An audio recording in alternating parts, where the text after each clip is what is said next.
We're supposed to set an example for the whole world.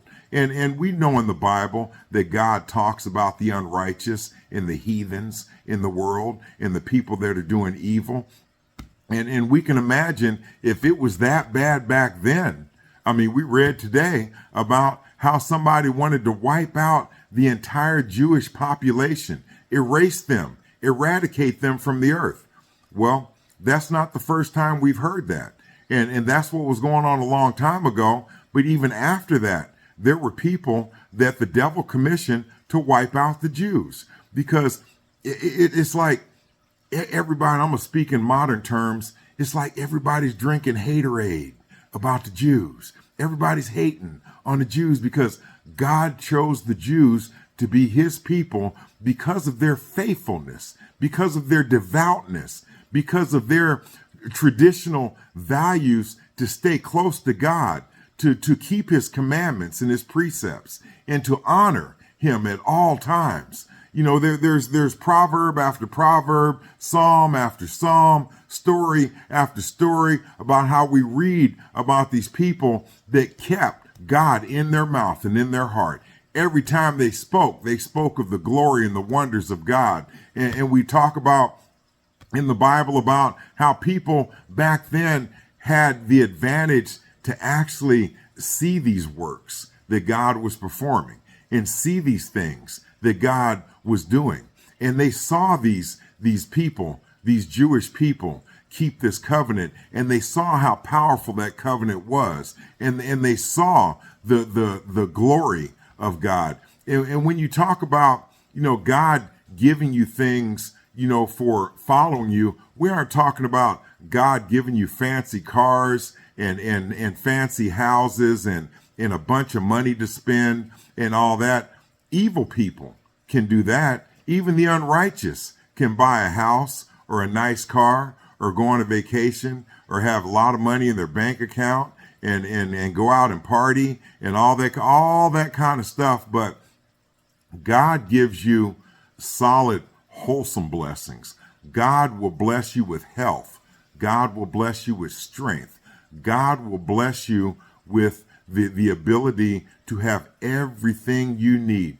God will bless you with happiness through the health and success of your children and of your loved ones and of your family members. God will keep you connected with your family and keep that wholesome happiness among you. God will bless you with longevity, with the blessing of years on this earth, of time to spend with your loved ones and enjoy that. But in exchange, all God asks you for is to follow his commandments and love him with all your heart. And when you follow those commandments, it's not like a whole rule book and you got to follow all these rules. What happens is if you keep those two commandments where you love God with all your heart and you treat other people like you would treat yourself, the rest falls into place. You don't even have to think about the rest of them, because if you love God with all your heart, you're going to do everything he asks you to do. And there's nothing that God asks you to do that's going to harm you or bring any harm to anybody that is following God and that loves you.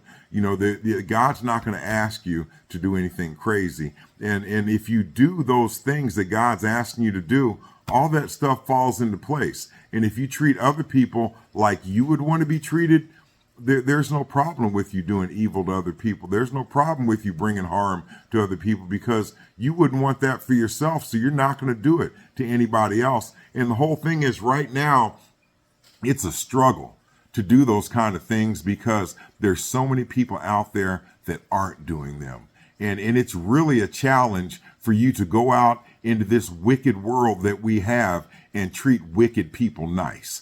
It's a challenge for you to forgive somebody's evil and hope that not that something evil happens to them in return, but hope that they get a change of heart, that God softens their heart and opens their mind and opens their eyes and helps them change their wicked ways. Because we're not as concerned about the wickedness that somebody does. We're more concerned about the good things that they have the potential to achieve, and how many people they can affect with that righteousness if they change their ways. Somebody that has wickedness and they're in a place of authority and they're committing this wickedness on the groups, large groups, the masses of people. If that person changes their ways and changes their focus and changes their desires, they have that power over those masses of people to do good things for them. And now we have one person that changed, that made a difference in thousands of people's lives, and not just one or two. They made a change in thousands of people's lives. And so if we pray for those people to have that change of heart, we're affecting thousands of people with that prayer, thousands of people that would benefit from what that person could do. And so that's what we pray for.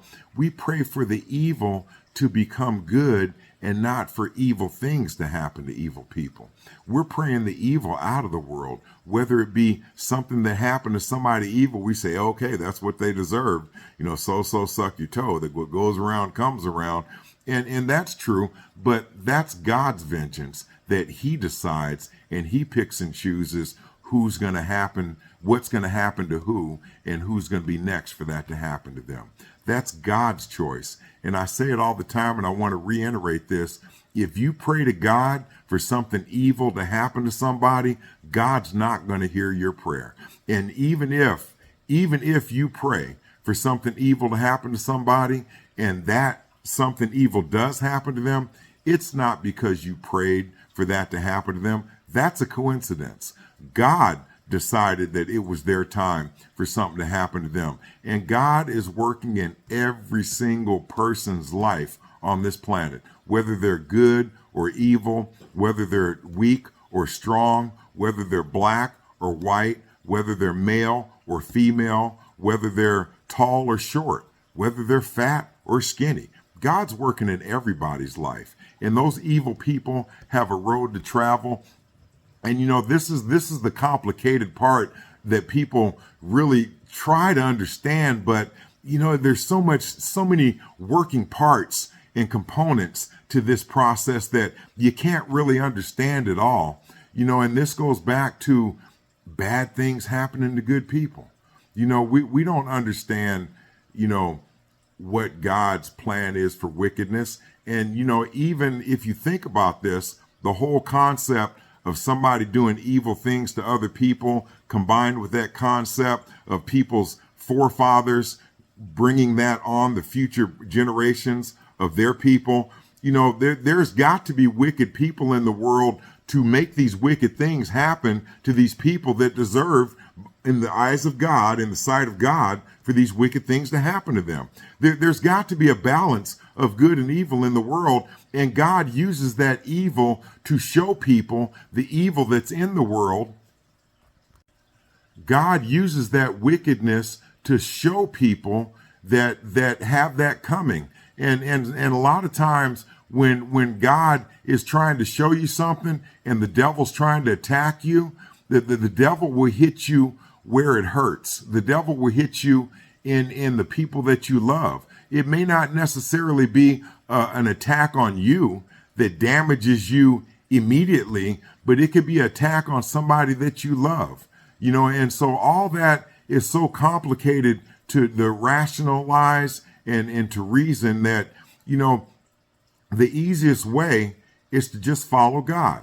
And once we understand that God is the creator and God did make all this, and all these things happen because of the goodness of the Lord, and all blessings come from God. Once you understand that, you don't really have to worry about the rest, because if we live a life of righteousness and we do the right thing in our generation, then we can count on God blessing our future generations.